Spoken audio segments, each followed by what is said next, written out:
各位行第老友，坐低飲杯茶，吹下水先。喂，你哋有冇咁樣諗過？成日覺得呢個世界好似劈住你要做最變、最完美嗰個。出街影張相咩？都要開 filter， 執到下面滑捋捋，一啲瑕疵都唔俾有。特別係去客啲相睇飯局，個個都擺個最完美嘅樣出嚟，又要樣貌端正，又要食嘢有成，總之咩都要對稱，咩都要合乎理想。呢啲啊，就係成日講嘅西方嗰套審美標準啊。但係你留真啲，咁樣追法過唔過啊？係咪一定要遮晒啲缺點先叫做變，先至有價值？敞開又講，日本嗰邊有個傳統美學概念叫美學 Bigaku， 佢哋攞法幾得意。佢哋問嘅係我點樣先可以屬於呢度，而唔係我點樣突出自己。今日冇咩特別，就係想同大家閒聊下，分享3個從美學裏邊聽到嘅輕聲細語：短暫、空間同埋存缺。聽落有啲玄，唔緊要，我哋慢慢傾。我覺得呢3樣嘢或者可以帶我哋往到啲詮釋嘅空間，唔使再俾完美呢2個字壓到咁辛苦。我哋成日覺得個世界係咁要求我哋做嘢要完美，樣樣要理想。返工係講，讀書係講，連對人對事都係講。有時覺得自己好似一執打爛咗嘅碗，第一個反應係咩？梗係收收埋埋，唔好畀人見到啲裂痕啦，係咩？但係日本有門手藝叫金記乾書記，一隻碗打爛咗，佢哋唔會掉咗去，反而會用生黐混合金粉、銀粉，慢慢將啲碎片阻反埋。你估下點？啲裂痕唔單止冇消失，仲變成咗件器物上面最病、最獨特嘅紋路。啲金線就係佢嘅故事。美學就係珍惜呢啲嘢，裂痕、摩擦、唔平滑嘅地方。點解？因為呢啲先至係時間同精力嘅證明。真正嘅美係喺真實嘅生活痕跡裏面，唔係喺一個毫無瑕疵嘅空僻度。我諗起其實有一位更高明嘅師傅。我哋人生中嘅裂痕、做錯過嘅事、失敗嘅經歷、頂唔順壓力爆煲嘅時候，佢唔會當係垃圾掉咗去。佢會睇住，然後話呢啲傷痕我唔會遮蓋，我會用更珍貴嘅物料，將佢哋變成你生命裏面最堅固、最好睇嘅部分。你係寶貴嘅，唔係雖然你有疤痕，而係正正因為呢啲疤痕講緊你嘅故事。明個明？你唔需要完美無缺先至有價值。你而家呢個樣已經好有價值。下次當你又覺得自己邊度唔夠好，攞下金記，你嘅裂痕可能就係你最獨特、最吸引人嘅地方。真係唔使再收收埋埋嘅。有冇覺得而家嘅生活密節節，好趕時間？我哋好似一定要填滿每一個空隙，個行程表、部手機、分履歷，甚至連講邪都要又快又密，正史查低。西方嗰套美學好多時講搶眼、有衝擊力，要裝飾到滿，總之就要夠恰精，唔可以靜落嚟。但日本有個概念叫間媽，佢唔係單純指空白，而係指之間嘅空間餘白停頓。一個空嘅位置唔代表冇嘢，反而係充滿意義。就好似用肉裏邊嘅休止符，或者書法留白嘅部分，冇助可，成件事就會太逼，冇得藏期。你聽過日本傳統音樂邦樂嗎？裡面會有長長嘅靜默，但嗰份靜默本身就好有力量。又或者諧句，短短3句，啲字與字之間、意象之間嘅間，先係佢人回味嘅地方。佢哋明白，有時最有力量嘅唔係不停咁加嘢，而係敢於留低一片空白。我哋成追尋一種要大聲宣告嘅美，但真正令內心平安嘅力量，反而可能來自一個好安靜嘅源頭。呢個源頭好似同我哋講：停一停啦，唔使再逼到自己咁盡，我俾個空間你藏氣，就係你生命裡面嘅間。你唔使做啲咩嚟證明自己值得被重視，你就咁存在喺呢個安靜嘅空間裡面就已經足夠。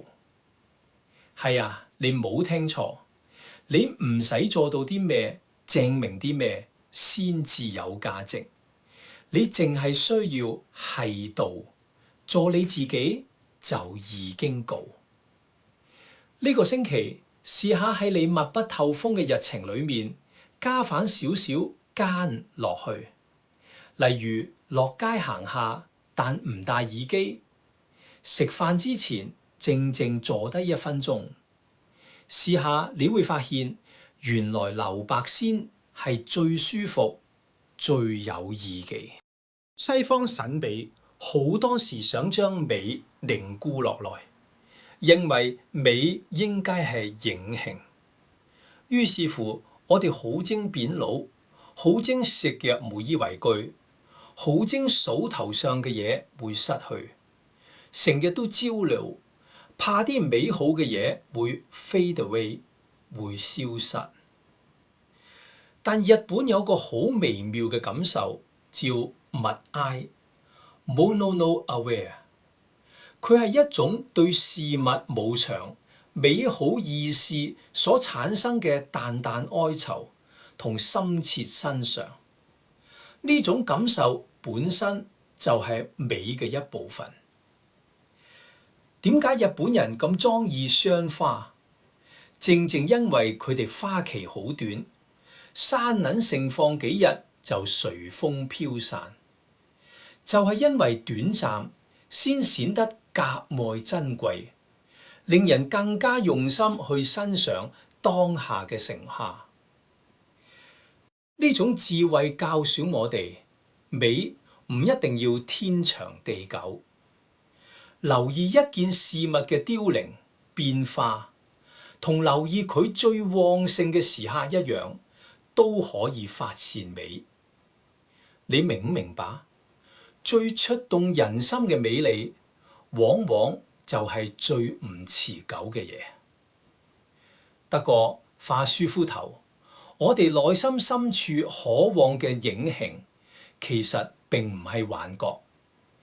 真正嘅希望唔係來自於我哋勉強去留住短暫嘅美，而係來自於一個已經係影形嘅基礎。你生命裡面最寶貴嘅嘢，唔係你暫時擁有嘅成就或嘅青春，而係一份唔會隨時間改變嘅影形嘅肯定。有啲嘢係紮家根，係永遠唔會動搖夠嘅地方。你嘅價值就建基喺呢度，而唔喺綁踩啲會碎故時間褪色嘅嘢上邊，例如外貌、職位或者名聲。下次當你又徵美好嘅時光會還，或者徵手頭上嘅嘢會失去時，記住，你自身嘅價值唔係並足喺呢啲終會消逝嘅事物之上，有啲更重要嘅嘢係永遠唔會 fade 嘅。我哋傾咗咁多戰到世界所追求嘅美，好多時係要令人印象深刻，要搶眼。但我哋內心真正需要嘅美，其實係帶來平和嘅。個世界成日同我哋講，你嘅價值等於你最近嘅成就。但美學嘅智慧加上一份更深嘅愛，就同我哋講，你嘅價值喺你存在嘅一刻已經確立，完完全全就係而家呢個你已經好足夠，明麼？你唔使做啲咩去賺取價值，你本身就夠好。美學就好似對住所有覺得過、覺得簡、覺得透不過氣嘅人，輕輕講出一個邀請。呢個唔係叫你突圍而出嘅邀請，而係一個讓你安心索語嘅邀請。你唔使再戴住面具做人，唔使再瘋狂追求一個於無人患嘅完美。你可以就咁做返你自己。呢個星期不妨試下將美術嘅眼光放喺自己生活同自己身上。當你覺得自己有缺陷時，試下想象金記嘅金線。當你個腦轉到停乜到時，試下擁抱一下間，俾自己讓當次。當你跟美好事物會完結時，記住你自身有份唔會褪色嘅價值，你值得擁有呢份內在嘅平安。或者你會嚟，喂，講就好聽，但點開始啊？其實好簡單。如果你想認識下我頭先提到嗰位更高明嘅師傅，同我建立關係，你可以試下好簡單咁同我講兩句，唔使俾嘢話你始祖，最真心就得。例如，神啊，如果你真係存在，可唔可以讓我知？或者，神啊，如果你仍然會治癒人心，請由我開始。又或者，如果恩典唔只係一個詞語，求你讓我感受得到。係啊，有時最真誠嘅祈禱就係最直接、最簡單嘅幾句話。你唔需要準備一套完美嘅說辭，你只需要一刻願意打開少少嘅心。神啊，如果你一切係真嘅，就請你由今日開始進入我嘅生命。呢個邀請係對每一個人開放嘅，包括正在聽緊嘅你。